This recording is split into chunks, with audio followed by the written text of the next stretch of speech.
આગળ સમાચારમાં વાત કરીએ તો ગુજરાતમાં 2 દિવસ ઠંડીની ન જેવી રાહત જોવા મળી છે. તો ઠંડીની રાહત મળશે. હાડ થીજવતી ઠંડી પડ્યા બાદ પારો ઉચકાયો છે. તો અમદાવાદમાં આજે 16 ડિગ્રી જેટલું તાપમાન નોંધાયું છે. બીજી તરફ ગાંધીનગરમાં 14 ડિગ્રી જેટલું તાપમાન નોંધાયું છે. તો નલિયાની વાત કરવામાં આવે તો નલિયામાં સૌથી ઠંડુ શહેર બન્યું છે. આગામી દિવસોમાં ઠંડીમાં વધારો થઈ શકે છે. તો ગુજરાતમાં 2 દિવસ ઠંડીથી ન જેવી રાહત મળશે. હાડ થીજવતી ઠંડી પડ્યા બાદ પારો ઉચકાયો છે અને જેના કારણે અમદાવાદના તાપમાનની વાત કરવામાં આવે તો અમદાવાદનું તાપમાન 16 ડિગ્રી જેટલું નોંધાયું છે. તો ગાંધીનગરમાં 14 ડિગ્રી જેટલું તાપમાન નોંધાયું છે. નલિયા સૌથી ઠંડુ શહેર બન્યું છે. નલિયામાં સૌથી નીચું તાપમાન નોંધાયું છે. તો બીજી તરફ આગામી દિવસોમાં ઠંડીમાં વધારો થઈ શકે છે. હવામાન વિભાગ દ્વારા આગાહી કરવામાં આવી છે કે આગામી દિવસોમાં વધુ ઠંડી પડશે. તો ગાંધીનગરનું તાપમાનની વાત કરીએ તો 14 ડિગ્રી જેટલું આજે ગાંધીનગરનું તાપમાન નોંધાયું છે. જ્યારે અમદાવાદની તાપમાનની વાત કરવામાં આવે તો અમદાવાદમાં 16 ડિગ્રી જેટલું તાપમાન નોંધાયું છે. તો બીજી તરફ હાડ થીજવતી ઠંડી પડ્યા બાદ પારો ઉચકાયો છે અને વહેલી સવારે જ ધુમ્મસભર્યું વાતાવરણ પણ જોવા મળ્યું છે. ગુજરાતમાં 2 દિવસ ઠંડીથી ન જેવી રાહત મળી શકશે.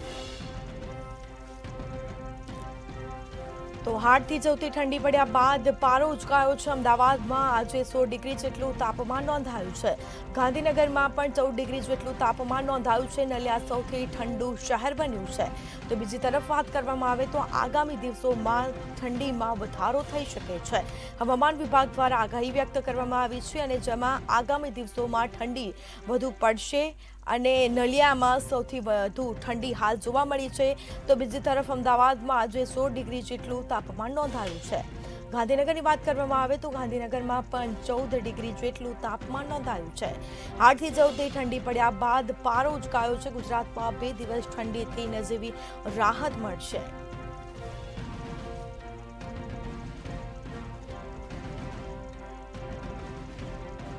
તો અમદાવાદમાં આજે 16 ડિગ્રી જેટલું તાપમાન નોંધાયું છે. વધુ વિગતો સાથે સંવાદદાતા અનિતા પરમાર લાઈવ જોડાઈ ગયા છો આપણી સાથે. જી, આગામી દિવસોમાં ઠંડીમાં વધારો થશે. હવામાન વિભાગ દ્વારા આગાહી કરવામાં આવી છે, શું માહિતી?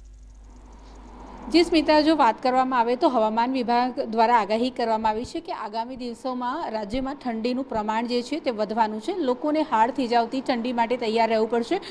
જો આજની આપણે વાત કરીએ તો આજે વહેલી સવારે અમદાવાદમાં 16 ડિગ્રીની આજુબાજુમાં તાપમાન નોંધાયું છે. સાથે વાત કરીએ તો અમદાવાદનું લઘુત્તમ તાપમાન જે છે એ 16 ડિગ્રી અને મહત્તમ તાપમાન છે જે તે 29 ડિગ્રીની આજુબાજુમાં નોંધાઈ રહ્યું છે. સાથે જ આપણે વાત કરીએ તો નલિયા એ સૌથી ઠંડુ શહેર બન્યું છે અને 6 ડિગ્રી તાપમાન નલિયામાં નોંધાયું છે. વહેલી સવારના દ્રશ્યો છે. રાજ્યમાં અત્યારે હાલ ધુમ્મસવાળું વાતાવરણ પણ જોવા મળી રહ્યું છે. છેલ્લા અઠવાડિયે હાડ થીજાવતી ઠંડી પડ્યા બાદ અત્યારે હાલ પારો જે છે તે ઉચકાયો છે અને આગામી દિવસોમાં પણ ઠંડીમાં વધારો થવાનો છે. આપ જોઈ રહ્યા છો કે રોડ રસ્તા સુમસાન બન્યા હોય તેવું લાગી રહ્યું છે. એકલ દોકલ વાહન જ નીકળી રહ્યું છે અને ધુમ્મસ અત્યારે હાલ વાતાવરણમાં જોવા મળી રહ્યું છે. વહેલી સવારથી જ આ પ્રકારનું ધુમ્મસવાળું વાતાવરણ જોવા મળી રહ્યું છે. અંબાલાલ પટેલે પણ હવે જણાવ્યું છે કે આગામી દિવસોમાં સખત ઠંડી પડશે તેવી શક્યતાઓ હવામાન વિભાગ દ્વારા સેવામાં આવી રહી છે.